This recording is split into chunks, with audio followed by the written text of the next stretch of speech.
Hello, everyone, and welcome to episode 262 of the True Crime All the Time Unsolved podcast. I'm Mike Ferguson, and with me, as always, is my partner in true crime, Mike Gibson. Gibby, how are you? Hey, I'm doing good, man. How about you? Doing great. We talked about it on TCAT, but we're trying to get back into the swing of things after CrimeCon. Yeah. We had a lot of fun. We did. We spent a lot of money because everything is super expensive. Yeah. In Las Vegas. We drank a lot of water because our mouths were dry the entire time we were there. But we met a lot of great people. We did. We had a lot of fun. A lot of fans turned out. Our meetup went great. Yeah, it was amazing talking to everybody. Yep, I loved it. And now we're set for another year, and we'll get ready for Orlando. Yeah. Sit back and relax. Not really. We never relax. No, we don't relax. Everybody else can sit back and relax. Yeah.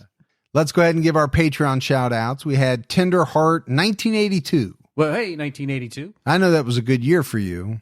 Yeah, I was. You were in your early 30s. I think you were really not. coming into your stride, man. Right about that. In my teens. We had S. Hall. Hey, yes. Jen. What's going on, Jen? Emerson Dwyer. Hey, Emerson. Yep, that exactly. Yeah. Carol Abbas. Hey, what's going on, Abbas? Nicole Strength. Hey, strong one. Debbie Robertson. What's up, Robertson? Vanessa Carranza. Carranza. Lisa Hartley Elliott. Hey, what's going on, LHE? Nelle. Hey, what's up, Nelly? Jeremy. Hey, Jeremy. Jacqueline Acosta. Hey, appreciate that, Acosta. Kelsey Miller. Hey, Kelsey. JVB. Well, thanks, JVB. And last but not least, Nicole Hansen. Hey, I wonder if she's related to the Hansons. The Hansen brothers? Yeah. You know, you used to like that. Oh, yeah. That was my favorite band back in the day. Posters everywhere. If we go back into the vault, Gibbs. This week, we selected Fenty Williams. What's up, Fenty? So appreciate all the support. We had some great PayPal donations from Kathy Anderson, Hey, Kathy. Jennifer Warmuth, Appreciate that, Jennifer. and Kelly Duncan. What's going on, Duncan? So appreciate that as well. Gibbs, right now we have an episode out on TCAT. We're talking about killer nurse Kristen Gilbert. Man, it makes me so angry. Yeah, I mean, these are tough ones because anytime you're dealing with a nurse or a doctor or someone who literally at times has your life in their hands, Yeah, and they turn out to be a serial killer, it's a pretty scary proposition. it really is. But this is a woman who killed for attention. She craved attention, and she was willing to kill to get it. You know, there's better ways to get attention. Oh, there is. There's better ways to do a lot of things than to kill people. Absolutely. All right, buddy. Are you ready to get into this episode of True Crime All the Time Unsolved? I'm ready. We're talking about the murder of Thomas Wales. On the night of October 11th, 2001, Thomas Crane Wells was murdered in his home in Seattle. The shooter stood in the backyard of his house and shot him several times through a basement window while he was at his desk working. Okay, it's a little scary because we're in my basement and we're at my desk working. Yeah, and you have a basement window right across from me. Not across from me. A lone male suspect was seen fleeing the scene. Tom died at the hospital the next day on the 12th. And the thing about Tom was that he was an assistant U.S. attorney. This was a guy who prosecuted white-collar criminals. The FBI is almost certain that his death was a professional hit, but 20 years later, the case remains unsolved. You know, Gibbs, a lot of people ask us, hey, don't you guys ever get scared that you're talking about people? Some of these people are still alive. Maybe they don't like what you have to say about them. And I say, no, not really. That doesn't scare me. You know what would scare me a little bit, though? What's that? Is I think being somebody like a U.S. attorney who is prosecuting sometimes very, very bad people. Yeah. Because those people don't like that. No. And sometimes they're willing to take major steps involving murder to remove you from the equation. Well, and I think that's why a lot of prosecutors end up with some protection services sometimes. Yeah, I would think some of them would have to have something.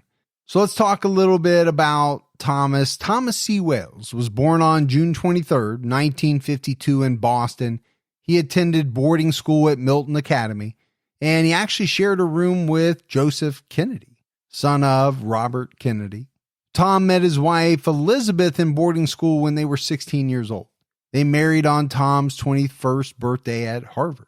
Tom graduated from Harvard in 1974 and then Hofstra Law School in 1979. So pretty impressive so far. Yeah, I mean, this was an impressive guy. I mean, there's no way around it. During law school, he worked as editor-in-chief of the Law Review. After graduation, Tom worked in a Wall Street law firm, but realized that his passion was public service.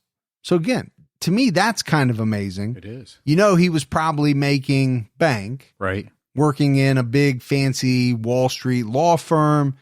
But at a certain point, he decided, you know what? This is not what I want to do. No. I want to help people. I want to go into public service. So that's what he did. Now, in his free time, Tom was a mountaineer. He loved to hike. The Seattle Times wrote, Wales was strong enough to build a rock shelter for his son on Mount Adams Ridge in a windstorm, gentle enough to help errant bumblebees out of the house in a cup. Kind of reminds you of somebody. You know, I was going to say, I hope they write something cool about me like that. I think they will. And I don't know that I've ever helped bumblebees out of the house in a cup. Maybe they can find something else. In 1983, Tom became an assistant U.S. attorney in Seattle, specializing in fraud prosecutions. He was also active in civic organizations and public service. He was a member of the Seattle Planning Commission and the Mayor's Citizen Advisory Committee. Former Massachusetts Congressman Joseph Kennedy, Tom's roommate, told the Seattle Times he spent his whole life to help others make this world a better place. Tom was also president of the anti-gun group Washington Ceasefire.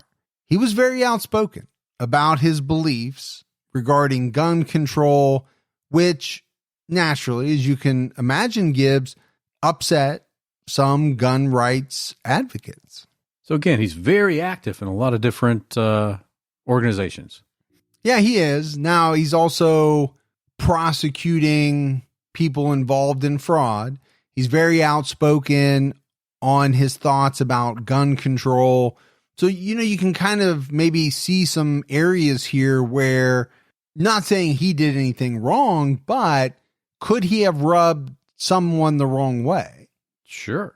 Either by prosecuting somebody that had some connections, or, you know, someone in one of these gun rights advocate groups that didn't like his stance. He was public. He's a public figure. He's outspoken. Tom worked as a federal prosecutor in the Western District of Washington for 18 years. It was said that he tried to be fair and kind to the people he prosecuted. He created a program that gave embezzlers credit for time served if they taught bank employees about the risks of stealing. So we got a little bit of catch me if you can going on here. Yeah, the Abernathy or Frank Abernathy. Yeah. It's not exactly how that worked, but I think when he was done serving his time, I don't know if he got out early to do it, but I do know when he was done serving his time, he went to work for the FBI. Did you ever meet him? I did meet him. He signed that book for me. Yeah. Catch Me If You Can. Forget where I met him, at a conference somewhere. I thought you met him. Yeah, at a conference for the bank that I went to for the bank. He spoke. He was very engaging. So he was the guy that Leonardo DiCaprio played in the movie. Right. I actually pretended to be him at another conference just to give him a taste of his medicine. Yeah. Yeah. You impersonated him. Exactly. I said, how do you like those apples? So not only did you impersonate him, but then you worked in a little Goodwill Hunting at the same time. Absolutely. Tom had 2 adult children, Tom and Amy. In 2021, Amy told Fox 13 Seattle, I can still remember every night before bed as kids, he would come in and say, have a good sleep and a good dream, and I'll see you in the morning light. And I say that to my kids every night now before bed. I miss the potential to just sit down at any point and just talk to him about life. I miss his joy, and I also miss his sense of justice. He believed in the system of justice that we have in this country, and his murder is a miscarriage of that system. And we are working every day to ensure that those who killed him are brought to justice. Man, I really get what she's saying about missing the opportunity just to sit down anytime to talk to her dad. Because I had that connection with my dad, and I've thought about that so many times over the last few years that I just miss running over to his house, and just be able to sit down and just talk about some things. Yeah, I think that goes with a lot of people, right? It doesn't always have to be someone who's murdered or taken away from us very early. I feel the same way about my grandfather. Yeah. I used to love and sit and talk to him, and I'd give anything to have one more chat with him. And I'm sure there's so many people listening that have one or multiple individuals in their life that if they could just have 30 minutes, one more time, man, what would they give? In 2001, Tom was recently divorced, but it was said that the divorce was amicable. According to SeattleMag.com, his ex-wife Elizabeth wrote in a tribute for Tom's memorial, "We were a deeply attached and happy couple for most of our 27 years of marriage. After a period of change on my part, we divorced last year. It was hard, especially for Tom. Elizabeth told Tom she was a lesbian, and it took Tom some time to accept and adjust to this news, but he and Elizabeth were able to remain friends. At the time of his death, Tom's two children were in their early 20s and were both studying abroad in Europe. Tom lived alone in the house he raised his children in. He had started dating a new woman, and by all accounts, he seemed happy. He stayed busy at work. On the night he died, he worked on a proposal requiring background checks at state gun shows. On October 11, 2001, at 10:40 p.m., 49-year-old Tom Wales was murdered in his home in Seattle. We mentioned it, Gibbs, right? The shooter stood in the backyard and shot Tom several times through a basement window while he was at his desk working on the computer. A lone male suspect was seen fleeing the scene. There was a narrow cement walk between Tom's house and the house next door, and this is the path the gunman used to enter and escape. Tom died at Harborview Medical Center at 1:17 a.m. on October 12th. Tom was shot 3 or 4 times in the neck, throat, and upper body, but the FBI has never revealed the exact number of shots. Early on, there were reports that Tom called 911, but he couldn't say anything, and this is something that police have denied. So there are some rumors, there is some speculation about certain things. Right. Some things have been refuted by law enforcement. So we don't know for sure if Tom called 911. What we do know is that homicide detectives arrived within an hour. The FBI was at the scene by 12:30 a.m.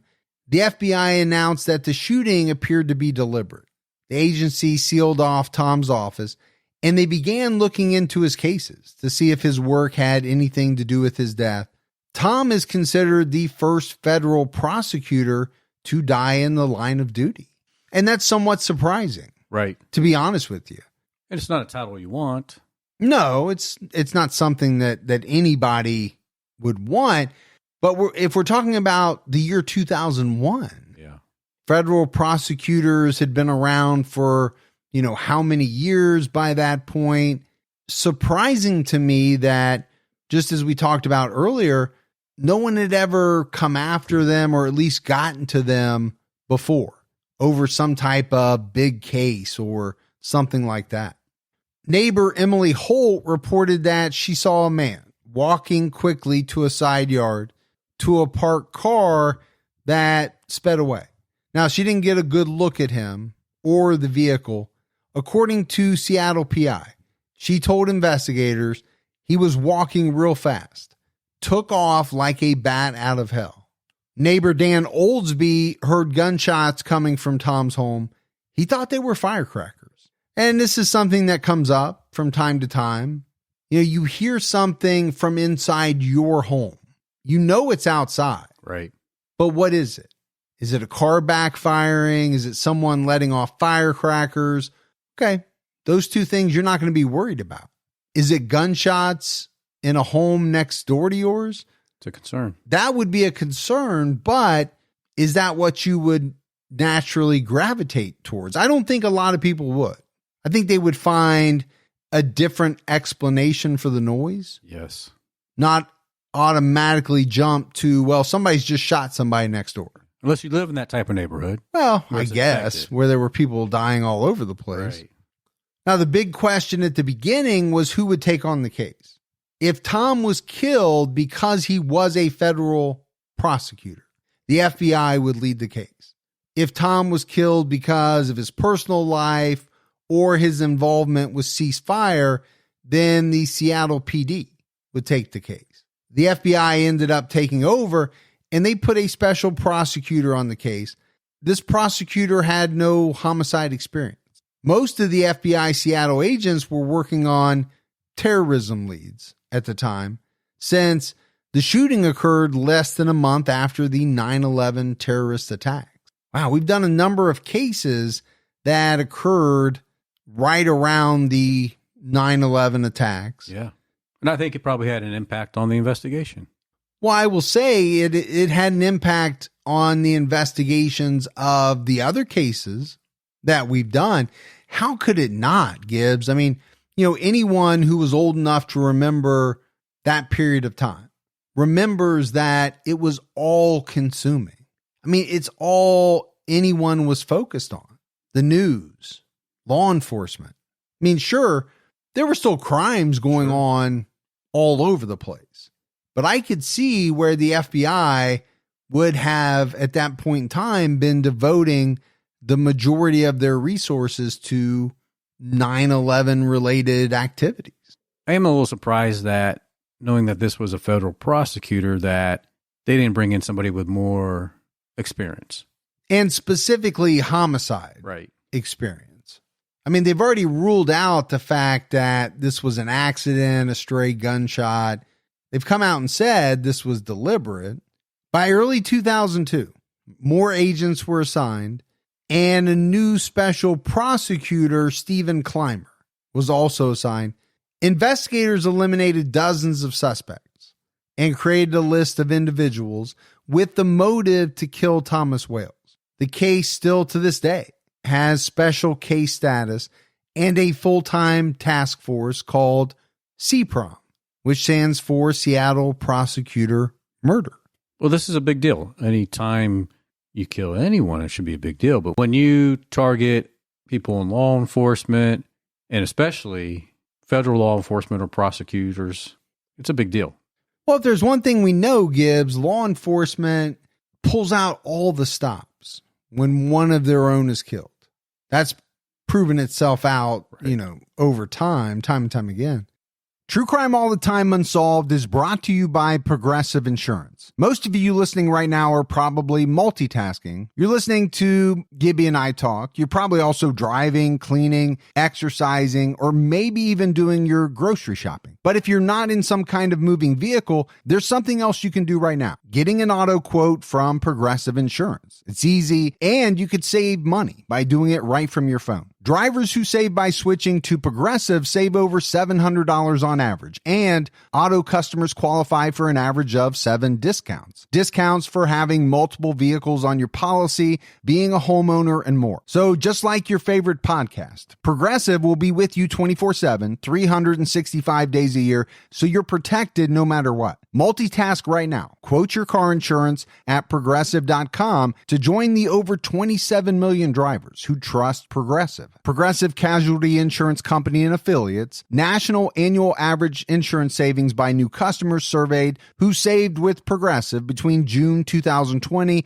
and May 2021. Potential savings will vary. Discounts not available in all states and situations. Gibby and I would like to thank our sponsor, Sling TV, for today's episode. If you're like me, then you love watching your favorite shows and sports, although you may not feel the same way about the price that you pay for TV. Fortunately, our friends at Sling let you watch the TV you love for a price you'll love. Get your favorite live sports, news, and entertainment for just $35 a month. Forget about endless contracts and high prices. Sling offers incredible value when it comes to finding your favorite channels and shows. They have all the best live TV in one place. If you're into live sports, Sling has ESPN, TNT, and TBS, just to name a few. Reality shows, you can watch TLC, Bravo, MTV, and more. National news, they've got MSNBC, CNN, Fox News. They also have thousands of movies and shows on demand. It's easy to set up. It's easy to use. You can stream on any device and record up to 50 hours with included DVR space.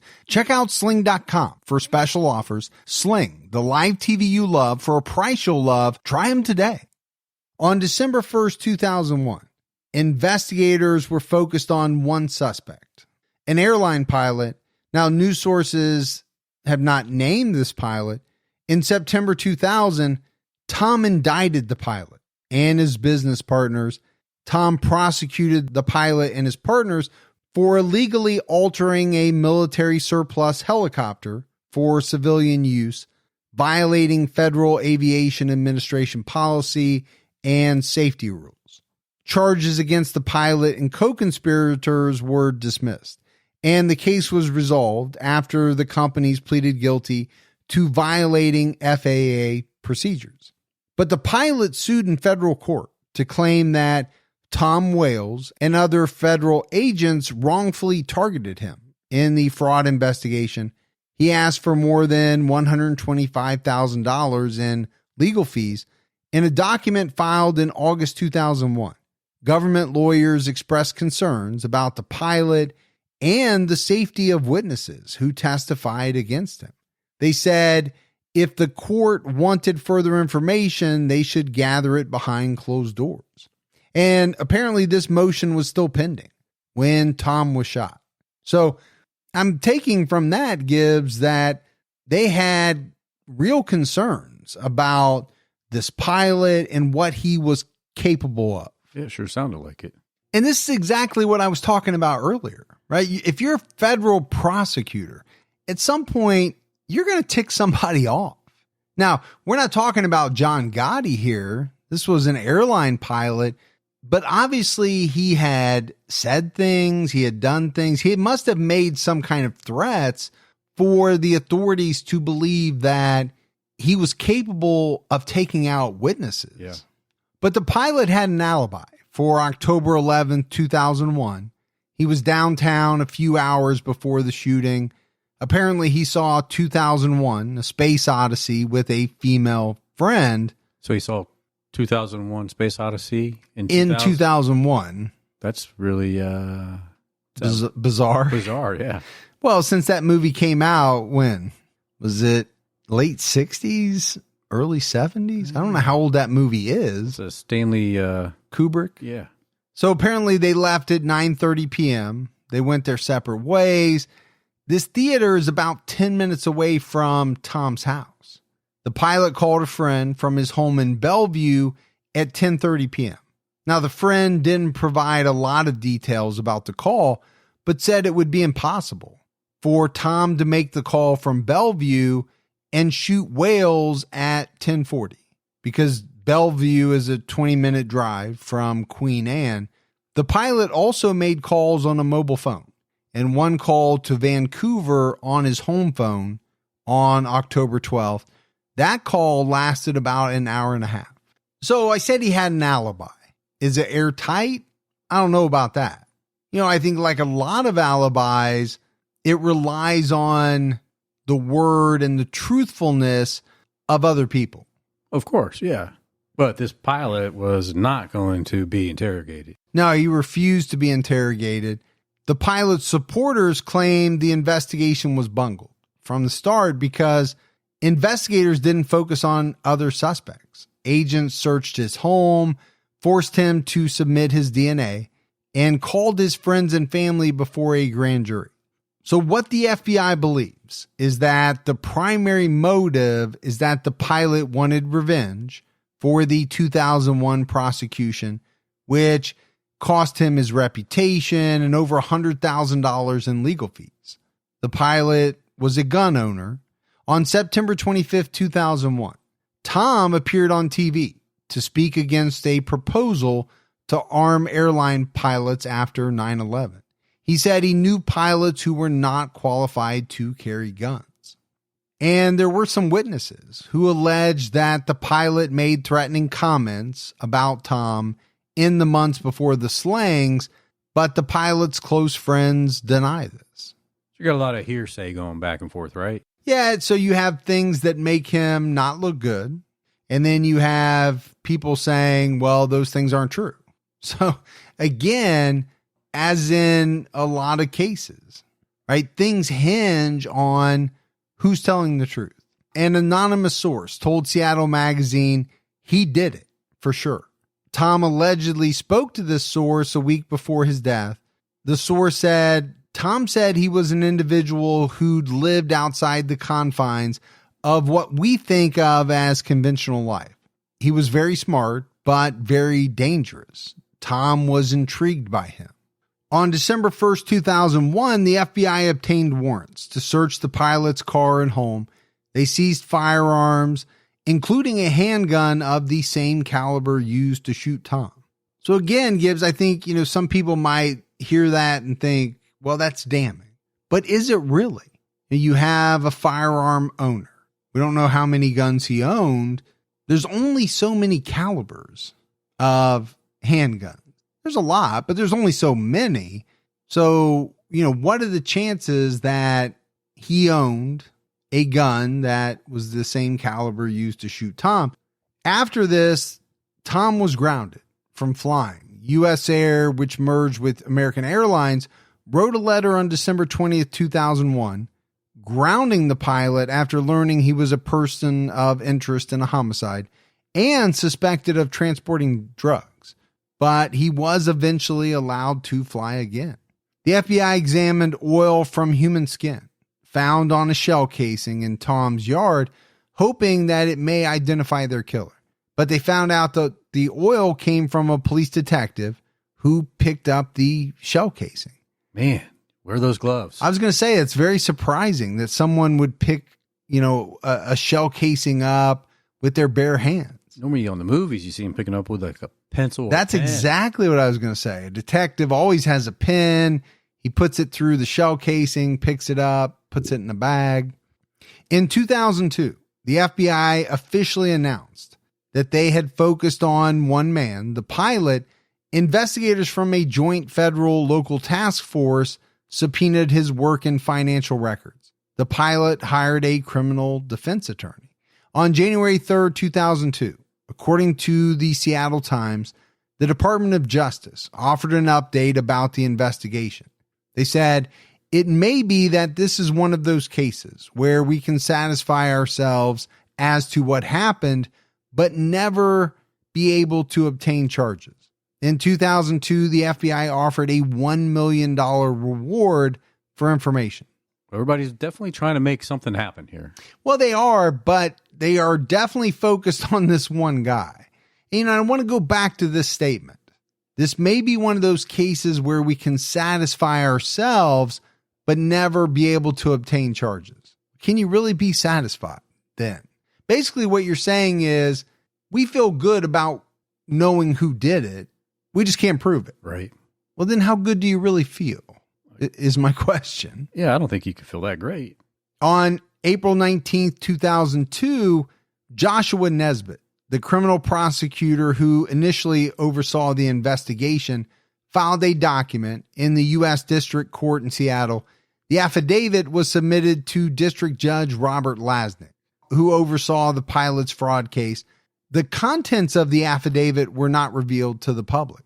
One source revealed to the Seattle Times that Nesbitt asked when Lasnik would rule on the pilot's motion for compensation. The pilot's attorney objected to the filing, which Lasnik supported. On October 6, 2002, sources revealed to the Seattle Times that there were problems with the investigation. The investigators were able to eliminate dozens of suspects, but not the pilot, who was still the primary suspect. But all they had against him was circumstantial evidence. The Times called it a game of cat and mouse. On July 17th, 2003, ballistics testing showed that the shooter used a Makarov, an Eastern European semi-automatic pistol. It was also determined that the gun used had a replacement barrel that left marks on the bullets.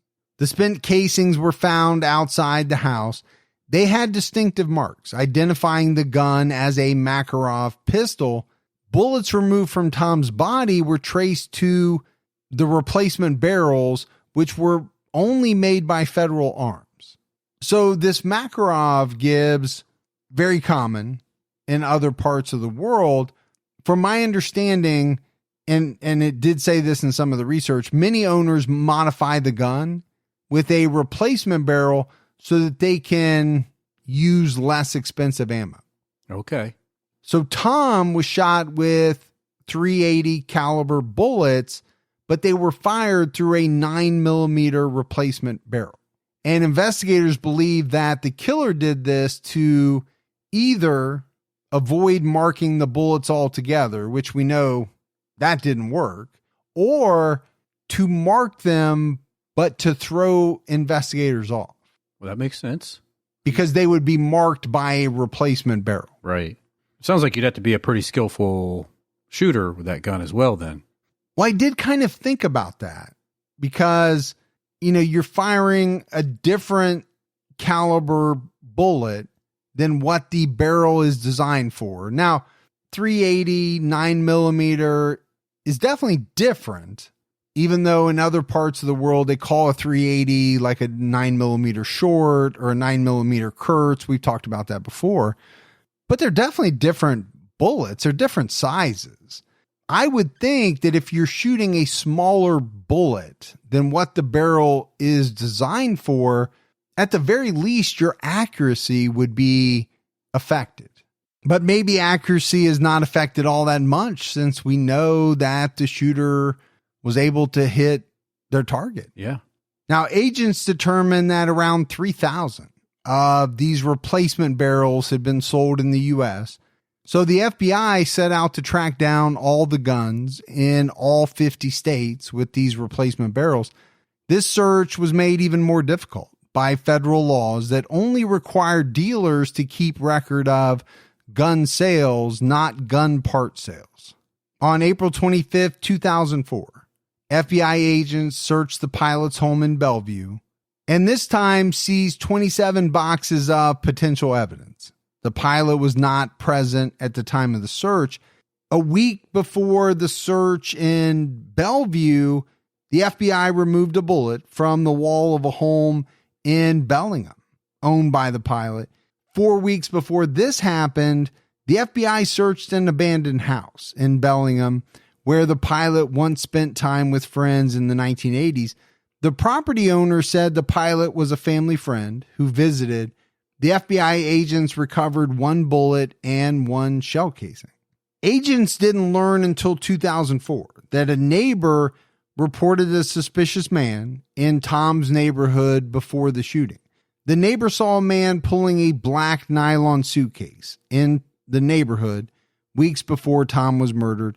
He described this man as being in his late 30s or early 40s, slender with black hair, tobacco-stained teeth, and a chipped left front tooth. The neighbor worked with police to help produce a sketch. Investigators also launched a sting operation against the pilot called Mr. Big. Gibbs, you and I have talked about the Mr. Big operation before. We have. I know it came up big in the Raffaele family murder case. Maybe some other cases we've done as well. Right. Basically, the goal of the Mr. Big operation is to lure a suspect into a fake criminal enterprise, then get them to participate in an illegal activity and confess to past crimes to gain the trust of the boss of the organization. The pilot was tricked into helping dispose of a fake corpse, but did not confess to a crime. On January 23rd, 2006, an envelope sent by someone calling themselves Gidget with a return address from Las Vegas was sent to the FBI office in Seattle. The letter came from a hitman who claimed that a woman paid him to kill Tom Wales. And the Seattle Times and other media outlets published the letter. It read, "Okay, so I was broke and between jobs. I got an anonymous call offering an amount to shoot the guy. So I drove to Seattle to do the job. I did not even know his name. Just got laid off from a job. Nice talking lady. I didn't know her name. She called me, talked to me by name, and asked if I needed some money. I agreed to pursue the matter. Hell, I was going bankrupt. I drove to the address and then parked some distance away, north of downtown. I kind of camped out in the backyard of this house and waited for the guy to settle in at his computer. Once he was there, I took careful aim. I shot 2 or possibly more times and watched him collapse. I absurdly waited a few minutes and then left. I was sure he was dead. Retracing my steps, I dropped off the gun, found my money, and returned to Vegas. I feel bad about it, but I needed the money, and there were no witnesses." Interesting letter. It is. My first thought is why? If you've gotten away with a crime, why would you write this letter? I don't know why you would write it, you know? Guilt? Guilt because you feel bad that they're going after somebody else? No. No, most people would be like, great. They're not on to me. They're on this pilot. So, I would be dubious, I think, if I was law enforcement looking at this letter. Right. And I think the FBI has been. They said they doubt the author's claims because the letter, in their words, is written like a detective novel, contains unrealistic information, and basically provides no details that only the killer or investigators would know. I mean, if you think about it, most of the information actually provided would have been in the papers. Exactly. Camped out. Guy was at his computer. Shot through the window. I mean, that's stuff that a person could have easily found out. I also found it weird in the letter that they used the word absurdly. I thought that was absurd. Yeah. To be honest with you. Absolutely.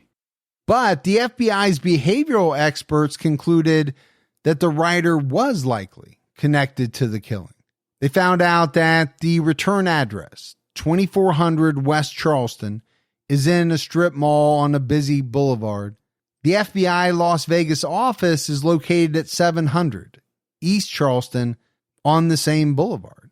This letter is similar to other anonymous letters in high-profile cases.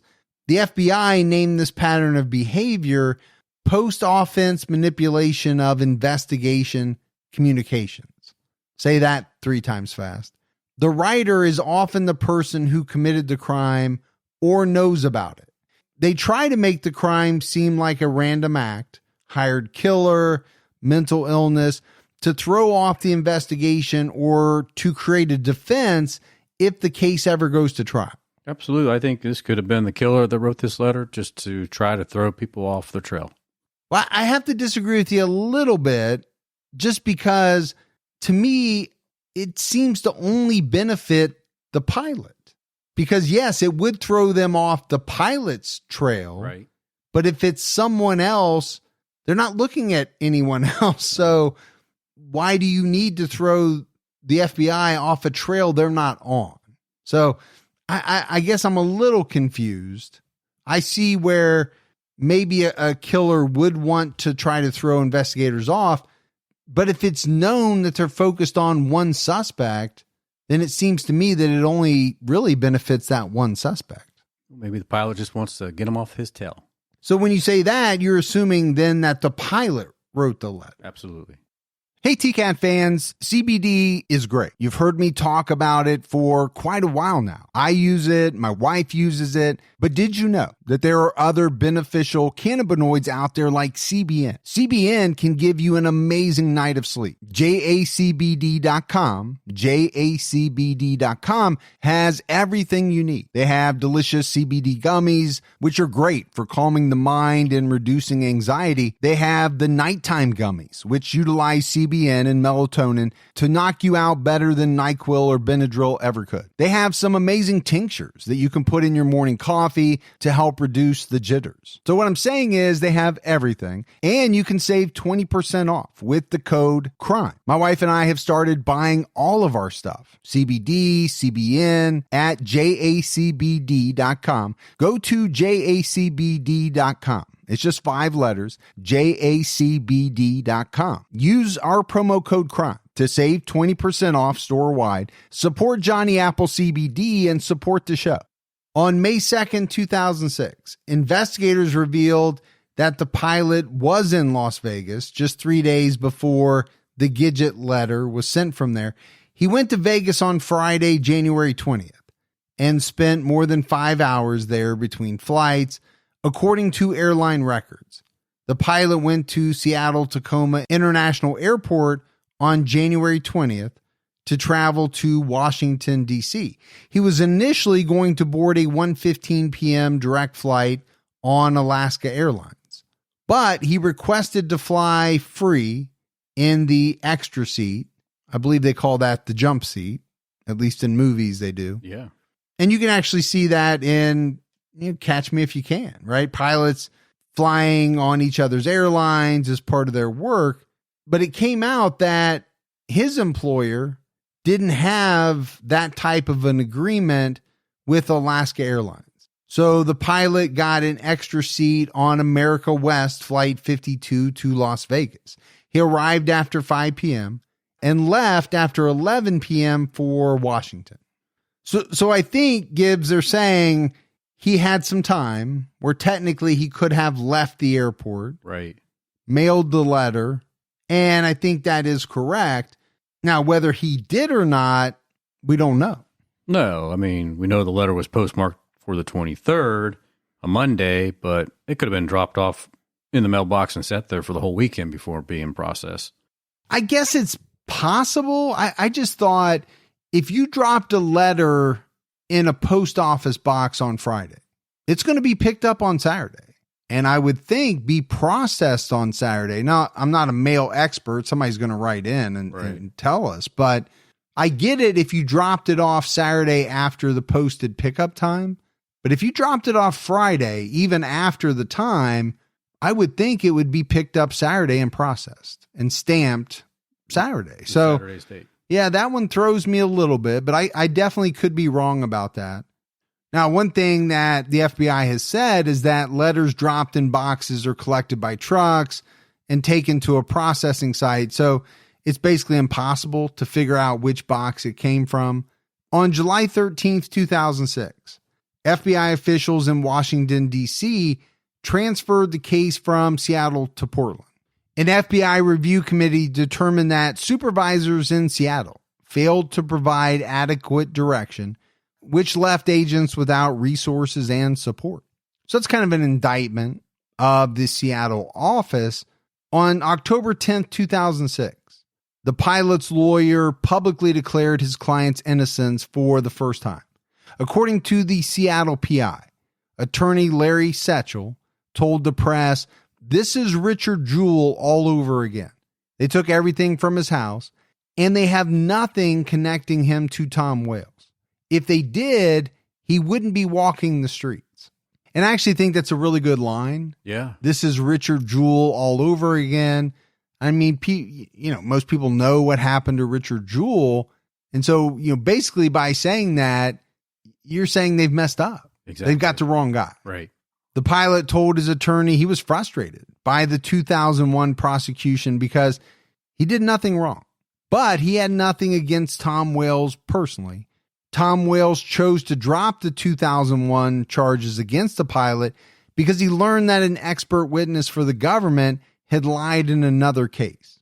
Prosecutors said that the pilot was violent and wanted retribution against witnesses, but the attorney Setchell said that 2 of the witnesses against him were his ex-wife and a former business partner.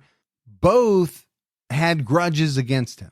On October 11, 2006, the FBI released a sketch of the suspected shooter to mark the 5th anniversary of the case. On July 22nd, 2014, the new head of the Seattle FBI announced that there was some momentum in the case. He said the FBI is now pursuing evidence suggesting that the suspect in the shooting enlisted cartel members to arrange the killing. The murder was a revenge hit ordered by the pilot. Agents have followed a small group of individuals who they think have knowledge of the murder. If they can prove this link, they can discredit the pilot's alibi. The pilot is also suspected of drug smuggling for the Sinaloa cartel. The FBI alleges that he reached out to the cartel to have whales killed as a favor for his services. The cartel has operations in Washington and ties to a drug ring in Kitsap County. A man with the drug ring was recruited to kill Tom to pay off his debts. The hitman enlisted suspect number 1 to be his lookout. It's possible the shooter didn't even know who ordered the hit, why they wanted Tom dead, or even who his victim was. The man that the FBI alleges is the shooter is now 52 years old and living in Snohomish County.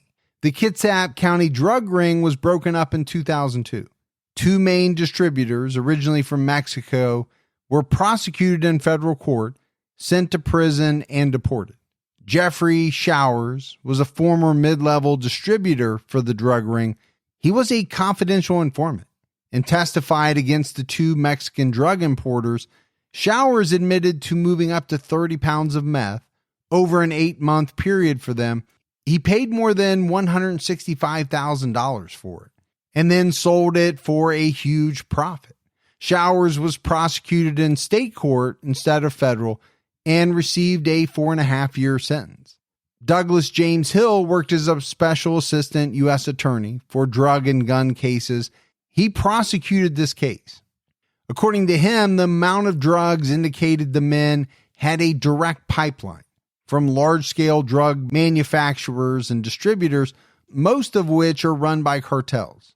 One of the Mexican distributors received a 14-year sentence and another a 10-year sentence, but they refused to cooperate with the task force.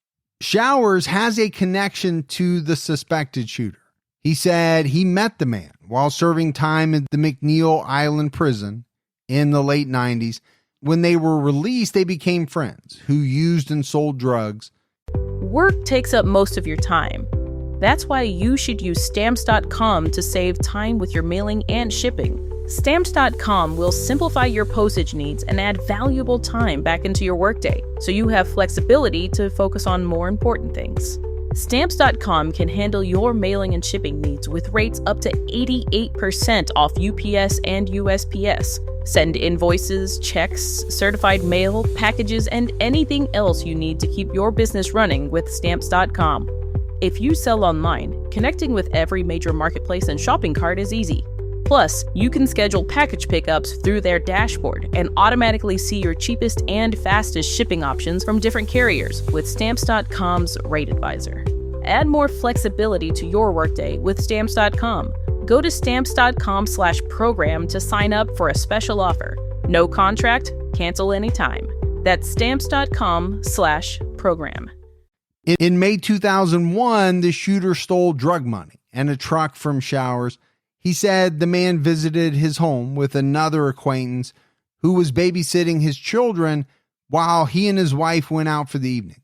According to the Seattle Times, he left the key to his truck because the babysitter's car had a flat tire, and he wanted him to have transportation in case of an emergency. When they got home, the truck and the visitor were gone. The sitter said that the visitor planned to drive the truck to a store to get baby formula, but he never came back. Showers reported the theft to the sheriff's office. Police found the truck a few days later. Showers told the Times that this man also stole between $10,000 and $15,000 in drug money, which he did not report. Teresa Showers, his ex-wife, said she thinks the amount could have been higher. Jeffrey's new wife, Angela, says it was $25,000. Showers has said that he believed this man was capable of killing Tom Wales. According to the Seattle Times, Teresa Showers was questioned 3 times, going back to 2012, Agents offered to help her with an unrelated case if she cooperated. She accused the FBI of trying to pin the homicide on Jeffrey. She does not think he was involved, but believes the suspected shooter is capable of violence. So there's a lot going on here. A whole lot going on. Gibbs. I mean, the FBI is all over the place, right? First, they're all in on the pilot. Well, they're actually still all in on the pilot. They really never waver. Now it's the pilot has this connection to the drug cartel, and as a favor for what he was doing for the cartel, they got a guy to kill Tom Wales for him. Right. And they seem to know a lot about this suspected shooter. They know how old he is. They know where he lives. They're giving out quite a bit of information, but obviously they don't have enough to charge this guy, right, or they would have already done it. On August 20th, 2019, federal prosecutors announced that they were indicting a woman named Shauna Reed with obstruction of justice and lying to a grand jury. Shauna Reed dated suspect number 1 in the years after Tom's murder. He told her that he was involved in the murder of a judge, prosecutor, or attorney general that lived on top of the hill. Shauna was indicted after she changed her story about what she knew about the shooting. She lied twice to a grand jury and denied telling investigators she had spoken to suspect number 1. On August 23rd, 2021, Shauna Reed pleaded guilty to a misdemeanor obstruction charge and was sentenced to time served. Prosecutors hoped that her trial would get additional witnesses to come forward, but that hasn't happened. Sharon Finch, Shauna's grandmother, told the Seattle Times, Shauna has a flair for telling fibs. She's known to lie or exaggerate. For example, her LinkedIn profile said she worked at Pro.com, a home improvement site. The vice president said she had never worked there, and they didn't know who she was. Tragically, Shauna's 3-year-old son drowned in 2012. The boy's father sued Shauna and his own grandfather, alleging negligence. The lawsuit was dismissed. Her grandmother said losing that baby did something to her. She had some problems. According to Sharon, the family didn't believe Shauna when she first told them she was questioned by the FBI. On October 11, 2001, the DOJ marked the 20th anniversary of the unsolved murder by increasing the reward from $1 million to $2.5 million. The National Association of Former U.S. Attorneys raised the funds, according to DOJ.com. Deputy Attorney General Lisa O. Monaco told the press, "The Department of Justice will never forget Tom's contributions to the department and the cause of justice, nor will we forget the tragedy of his death. Although 2 decades have passed, the Department of Justice remains committed to this investigation. Somebody knows something about this murder, and we want to do everything we can to encourage them to come forward now." The DOJ is also redoubling its efforts in the investigation.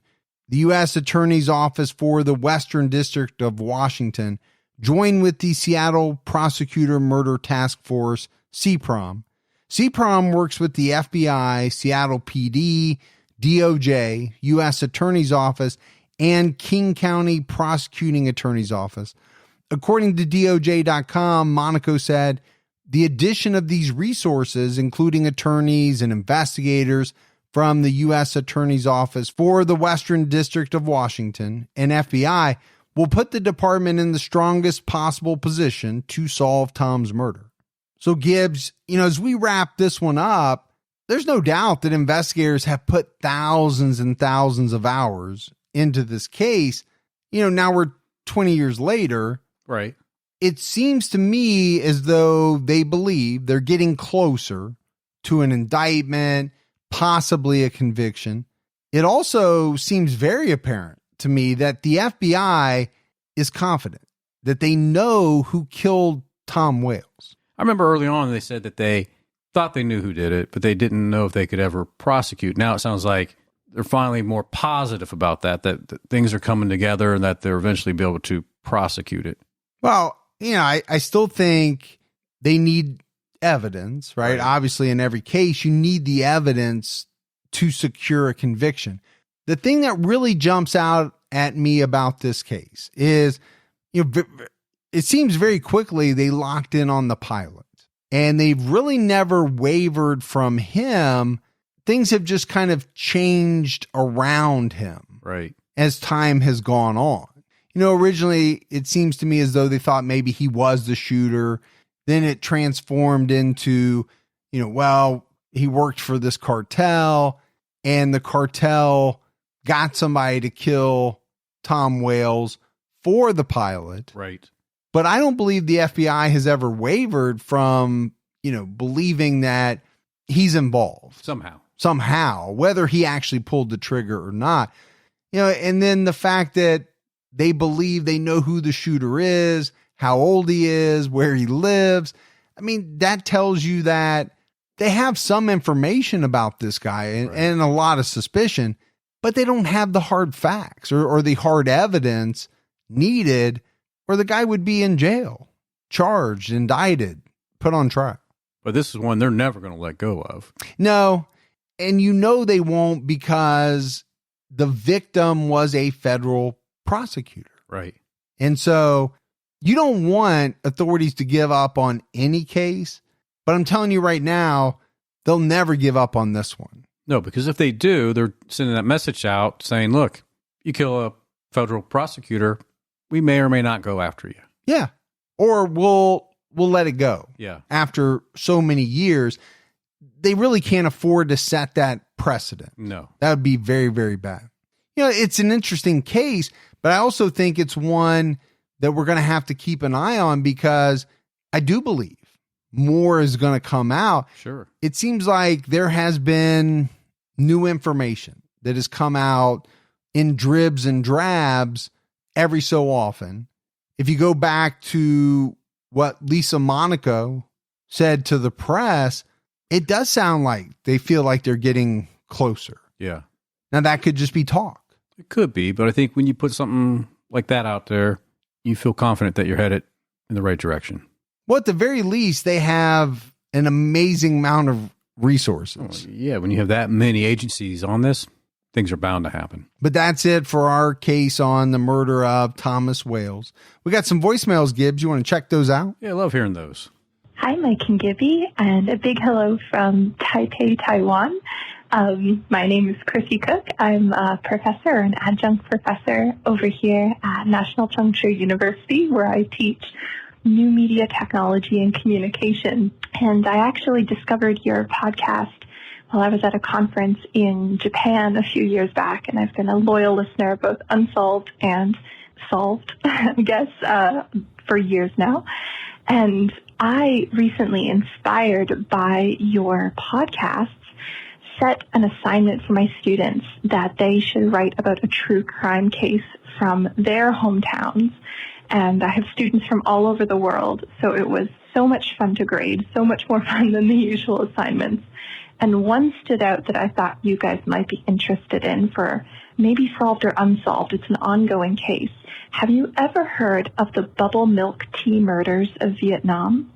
Well, if you haven't, I recommend you check it out. One of my students wrote a great little piece about it, so if you want that info, definitely hit me up. But thank you both for all that you do. Team everybody.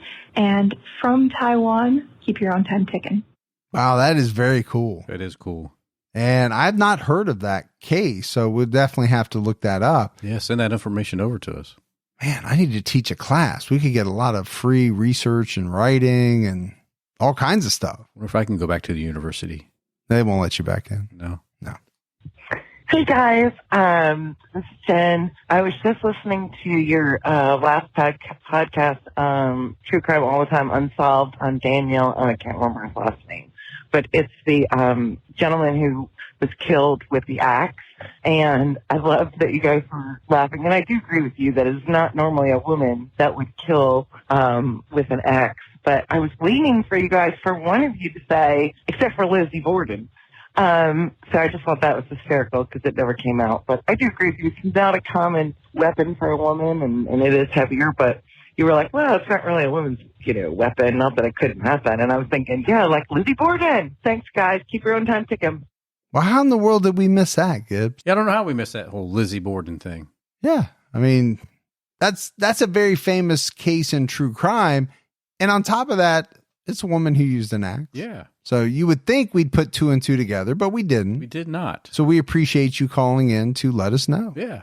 Hey, Mike and Gibby. This is Jesse from Eastern Kentucky. I've been listening to you guys for a long time, and you really make my 12-hour shifts go a lot faster. I just got done listening to the Crystal Rogers case, and I wanted to mention one to you. From my hometown, the case of Audrey Markham out of McKee, Kentucky. It is technically still unsolved. The county clerk was actually charged but was acquitted for the case, and this poor woman has never gotten any justice. Just thought it might be something you'd want to look into. And by the way, I am definitely Team Gibby. Sorry, Mike. For now, check-ins later. Keep your head on a swivel.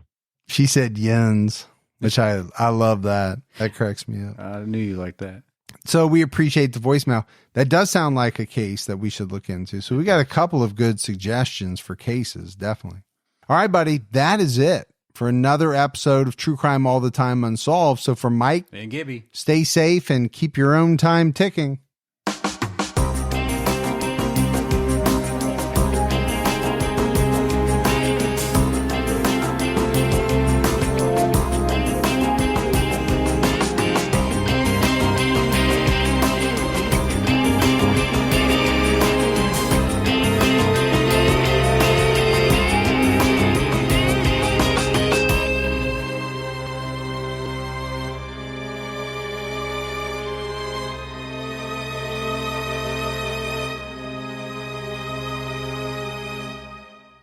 Stream the biggest movies and TV shows for free on Pluto TV. Watch movies like Titanic and G.I. Joe: The Rise of Cobra, plus TV shows like CSI and Star Trek: The Next Generation. Starting this month, check out the 24/7 Stargate channel exclusively on Pluto TV. Plus hundreds of channels and thousands of movies and TV shows absolutely free. Download the free Pluto TV app on your favorite streaming device and start watching today.